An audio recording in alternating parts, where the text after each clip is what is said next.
ఏంటంటే protection of depositors act అనేది మన ఇక్కడ ఉంది. అలాగే మామూలుగా 420 చీటింగ్ కేసు, ఐపీసీ పాత ఐపీసీ 420 చీటింగ్ కేసు ఉంది. అది 118 అనుకుంటా ఇప్పుడు బిఎన్ఎస్. సో అవి ప్రధానంగా వర్తిస్తాయి. మామూలుగా ఈ స్కాముల్లో అంతా కూడా ఈ కేసులో పెడతారు అనమాట. సో ఇప్పుడు అంటే మధుని ఎన్కౌంటర్ చేస్తారు అన్న ఒక వార్త నిన్నటి నుంచి వైరల్ అవుతుంది. దీనికి ప్రధాన కారణం ఏంటంటే బాధితులందరూ మాకు డబ్బులు మాకు రాకపోతే కనీసం అతన్ని ఎన్కౌంటర్ చేయాలా అంటే, ఇట్లాంటి ఫ్రాడ్ కేసుల్లో జనరల్ గా ఎన్కౌంటర్లు జరగవు. మామూలుగా జరిగేది ఎప్పుడు జరుగుతాయి? ఎన్కౌంటర్ అంటే ముందేంటి? ఎన్కౌంటర్ అంటే మనం అసలు అర్థం పోయింది, జనంలో ఎలాంటి అర్థం ఉందో దాంతోనే మనం కూడా ఇప్పుడు మాట్లాడుకుంటున్నాం. మామూలుగా అయితే ఎన్కౌంటర్ అంటే ఈ రెండు సాయుధ గ్రూపుల మధ్య కాల్పులు, ఎదురు కాల్పులు, దాన్ని ఎన్కౌంటర్ అంటారు. అంటే పోలీసులకి అవతల ఆయుధాలు పట్టుకున్న నక్సలైట్లు కావచ్చు, దొంగలు కావచ్చు, డెకాయిట్స్ కావచ్చు, ఎవరైనా రెండు సాయుధ గ్రూపులు. ఒక గ్రూప్ ఏమో ఈ ప్రభుత్వం వైపు ఉంటుంది, రెండో గ్రూపు ప్రభుత్వానికి వ్యతిరేకంగా ఉంటుంది. జనరల్ గా దాన్ని ఎదురు కాల్పులు అంటారు, ఎన్కౌంటర్ అంటారు. కానీ ఇప్పుడు ఏమైపోయిందంటే అర్థం, ఎవరినన్నా పట్టుకొని కాల్చి చంపేయడాన్ని ఎన్కౌంటర్ గా చెప్తున్నారు. అందుకని ఎన్కౌంటర్ చేయండి అంటే అర్థం ఏంటి?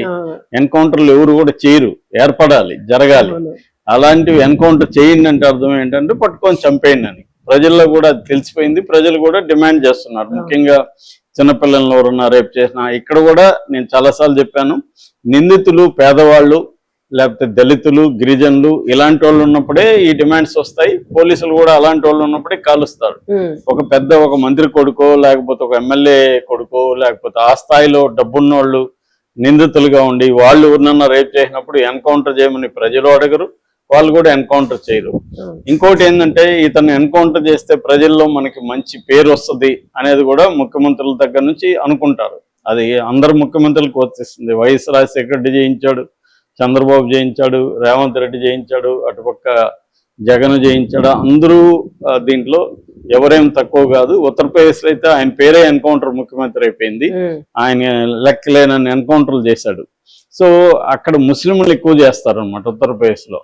సో అలాగా ఇప్పుడు ఈ మధును కూడా ఎన్కౌంటర్ చేయమని అడుగుతున్నారు. అంటే జనం ఈ మధ్యకాలంలో తమకి లీగల్ గా మనకి న్యాయం జరగదు అనుకున్నప్పుడు ఎన్కౌంటర్ చేయమని అడుగుతారు. అంటే లీగల్ సిస్టమ్ అనేది ఫెయిల్ అవుతుంది ఇండియాలో. దీనికి ప్రధాన కారణం ఏంటంటే, ఒక 5 కోట్ల కేసులు పెండింగ్ లో ఉన్నాయి. సో ఇప్పుడు ఒక రేప్ కేసు అనుకోండి, అది శిక్ష పడుతుందో లేదో తెలియదు, పడినా ఎప్పుడు పడుతుందో లేదో తెలియదు. అంతవరకు ఆగే ఓపిక జనంకి లేక చంపేయండి అంటున్నారు. వీళ్ళకి అడ్వాంటేజ్ వస్తుంది, జనంలో బాగుంది అనుకొని చంపేస్తారు. సో కానీ ఇప్పుడు మధుని చంపే అవకాశం ఉందంటే, నేను ఇందాక చెప్పినట్టుగా ఫైనాన్షియల్ ఫ్రాడ్లలో బాధితులే ఇబ్బందులు పడతారు తప్ప నిందితుల్ని పెద్దగా ఇబ్బంది పెట్టరు వీళ్ళు. ఎందుకంటే వీళ్ళకి పెద్ద ఎత్తున ఇప్పుడు ఎన్ని వందల కోట్లు అనేది ఎవరు చెప్పలేకపోతున్నారు ఇప్పటివరకు. కొంతమంది 1000 అంటున్నారు. ఎందుకంటే అది చూస్తే మన ఛానల్ వాళ్ళు పోయి మాట్లాడింది చూస్తే 1000 కోట్లు ఈజీగా ఉంటది అనిపిస్తుంది. ఎందుకంటే ఒక్కొక్కరు వచ్చి నేను 4 కోట్లు ఇచ్చాను, నేను 2 కోట్లు ఇచ్చానని చెప్తా ఉన్నారు. ఒక్క తాండానే 100 కోట్లు ఇచ్చామని చెప్తున్నారు. సో ఆ రకంగా తీసుకున్నట్టు కనీసం 400-500 కోట్లు అయితే ఈజీగా ఉండే అవకాశం అయితే కనిపిస్తుంది. 400-500 డబ్బులు తిన్నప్పుడు, ఒక టీం అనుకుందాం, ఒక 5 మంది కలిసి 400-500 కోట్లు తిన్నప్పుడు, ఒక 100 కోట్లు ఖర్చు పెట్టడానికి వాళ్ళకి ఏముంది, పెద్ద ప్రాబ్లం లేదు. 100 కోట్లు ఖర్చు పెట్టినా ఇంకా 400 కోట్లు వాళ్ళకి ఉంటాయి. కాబట్టి 100 కోట్లు ఖర్చు పెడితే ఈజీగా కేసుల నుంచి బయటికి రావచ్చు. ఎందుకంటే మన దేశంలో క్రిమినల్ జస్టిస్ సిస్టమ్ అనేది కరప్షన్ తో నిండిపోయింది అడుగడుగున. సో ముఖ్యంగా ఈ ఫైనాన్షియల్ ఫ్రాడ్స్ లో అందుకనే పేదలకి కానీ లేకపోతే బాధితులకు కానీ న్యాయం జరగదు.